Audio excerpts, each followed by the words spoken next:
Welcome back to another video, bringing you the hard-hitting truth, raw facts, reactions, and commentary.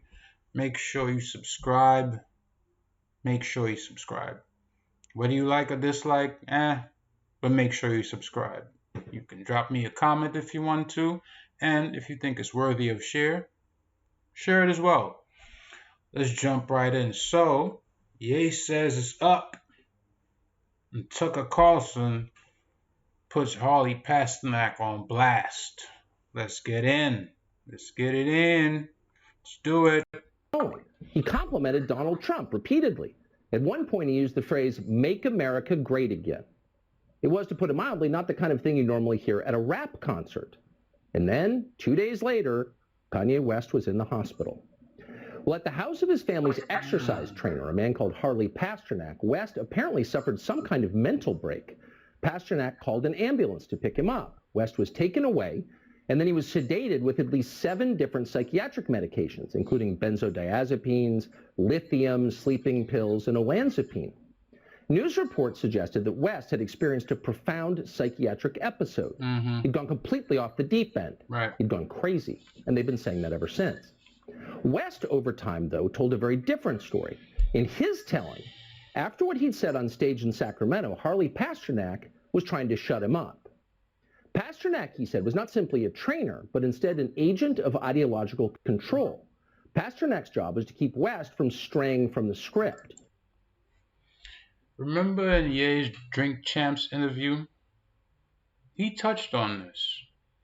Now, for those of you not in the truth, you're not part of the truth movement, you haven't been one of those people that's been exposed to stories like that about these handlers that are put around high-profile celebrities, it may have sounded off the rails to you at the time. But I want to assure you, I'm not a celebrity myself, right? But I have looked into this extensively. There are people put around these high-profile celebrities to give them yays and nays. In other words, what you can go out there and say, what you cannot go out there and say, right? There's a lot of control within those higher ranks in these upper echelons. That's why a lot of people say for you to get up there, you have to do something kind of covert, to get into that club, because once you get into that club, there's a lot of control, right?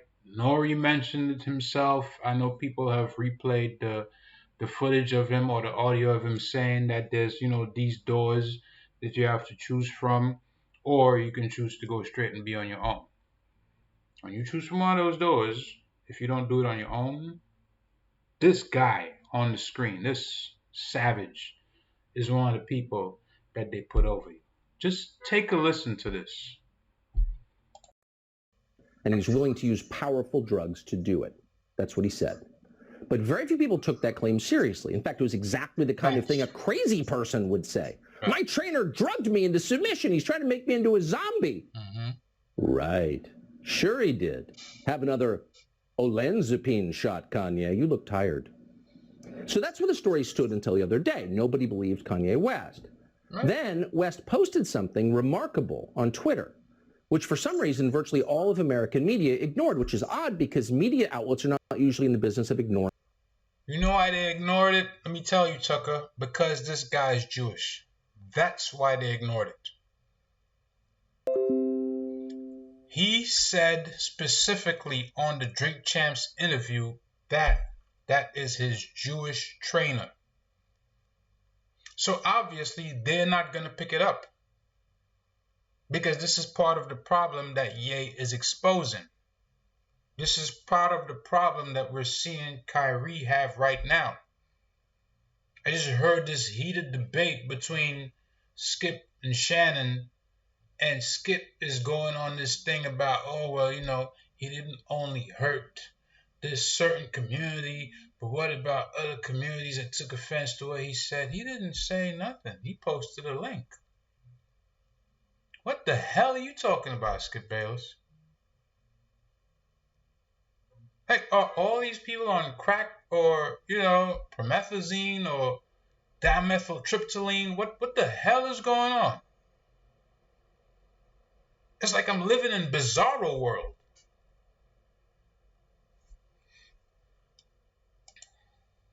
Remarkable things, but they did.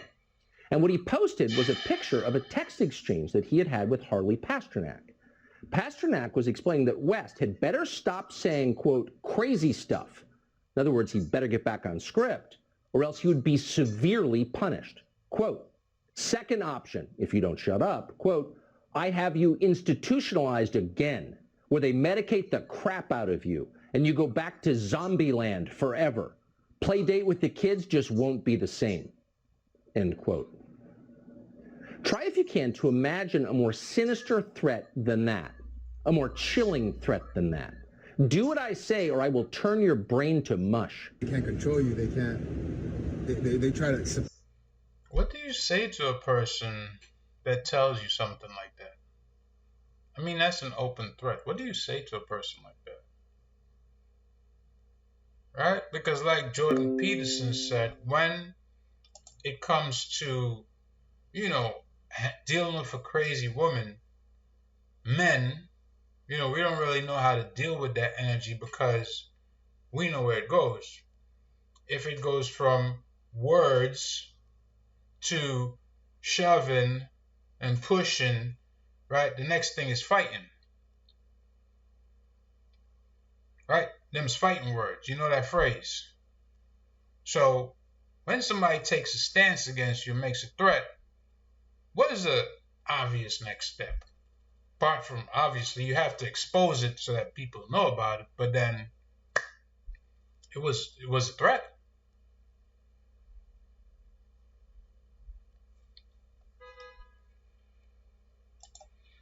Press you, but that's how they try to categorize. They can't control me. You get what I'm saying? They can control Shaq. They can control Charles Barkley. They can control LeBron James. They can control Jay-Z and Beyonce. But not you, man. But they can't control me. See, it ain't no name I won't name. There ain't no name I won't name. I heard that because even with Ye, you see how they took away all that money from him. So, of course, they had some level of control over his finances. But that's the thing, though. When you have a God-built backbone,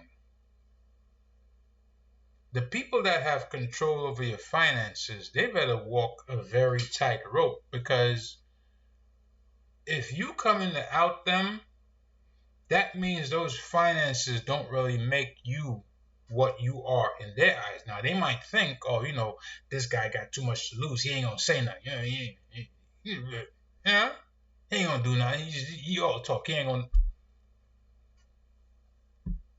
This is the problem that I have with Shaq, with Barkley, Stephen A. Smith, Shannon Sharp, others like that. When this whole Kyrie situation started, it was a simple link to a documentary. Who the hell cares if somebody is offended by it? At the end of the day, it has been deemed that we have freedom of speech. To hell with Joe Tsai, Adam Silver, and whoever else. Now, if he had said something inflammatory, I could understand, You don't shout, fire, in a movie theater. You don't shout, bomb, at the airport. We understand those things. These are social constructs that we have to live by. Why? Because they make sense. You don't do those things because what you do is you create a panic, right? I don't know how many people know about it, that situation that happened in Seoul on Halloween night. There was supposed to be some type of celebrity down there in this place called Itaewon, and there was a mass of people ended up getting crushed, dying, sad situation. I don't know what happened, but imagine you're in a situation where there's a lot of people. You yell out something stupid like that, right? So we understand why that is something dumb to do. But posting a link? Word? It's up. It's up. No, you. You know what I'm saying? And just for Minister Farrakhan, I love you, but the way you read that, I took that as a slight. It's up, you know what I'm saying? I don't take no disrespect from nobody. So let's get on the phone and let's talk that out. I don't care who you are. Yo, you know who Ye remind me of right now? You remind me of Tupac's character in Juice. He on some gangster shit right now. I ain't taking no slice from nobody. I ain't Right. taking no shorts, no I ain't loss. taking no slice from nobody. It's God. That's the only person that I serve. My mom ain't here. My mama was sacrificed. Oh, Me too. what? You understand? Yeah, I'm pretty sure. Michael Jordan. What about him? His daddy, right? Bill Cosby. Sacrifice season? I can't believe he brought that up.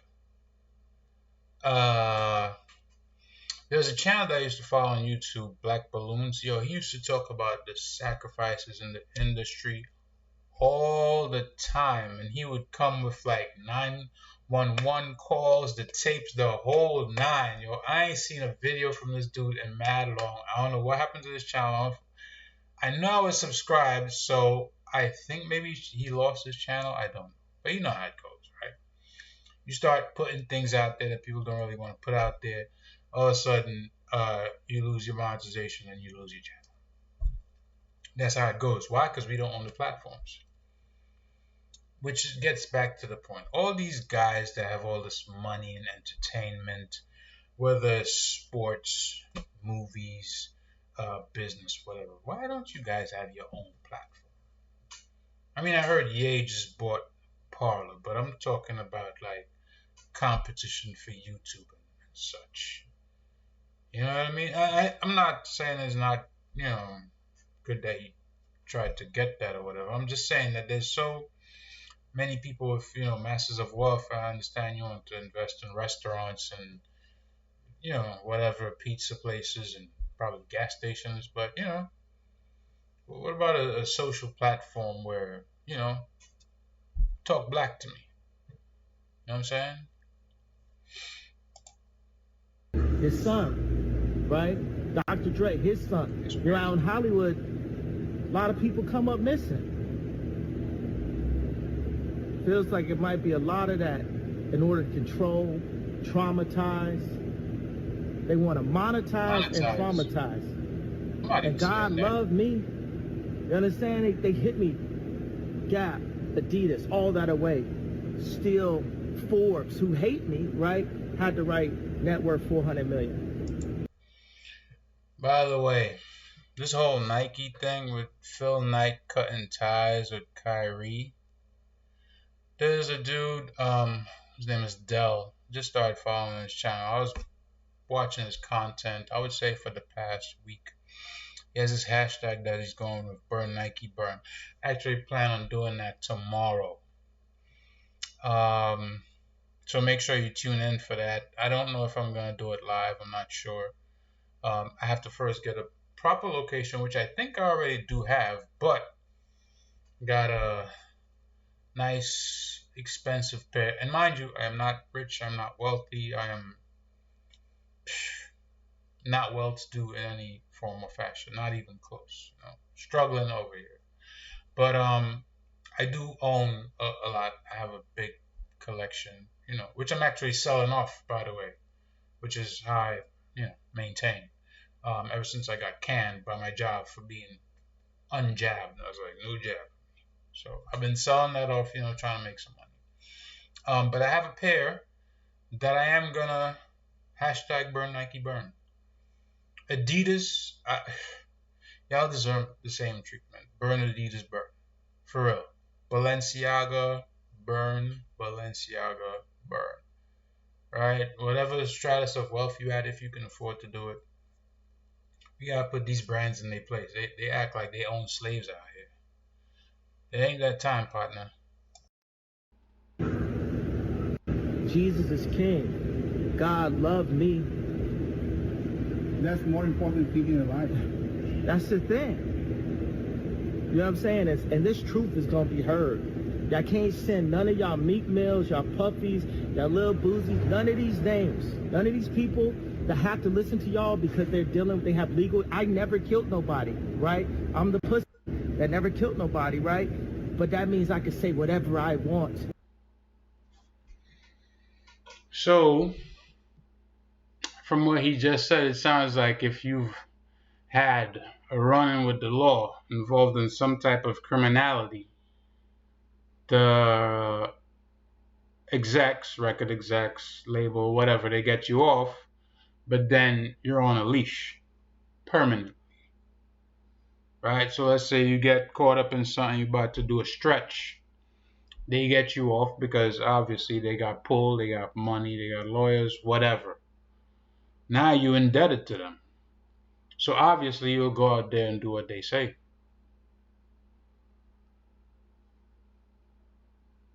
But Ye said it's up. It'll be interesting to hear what else he has to say.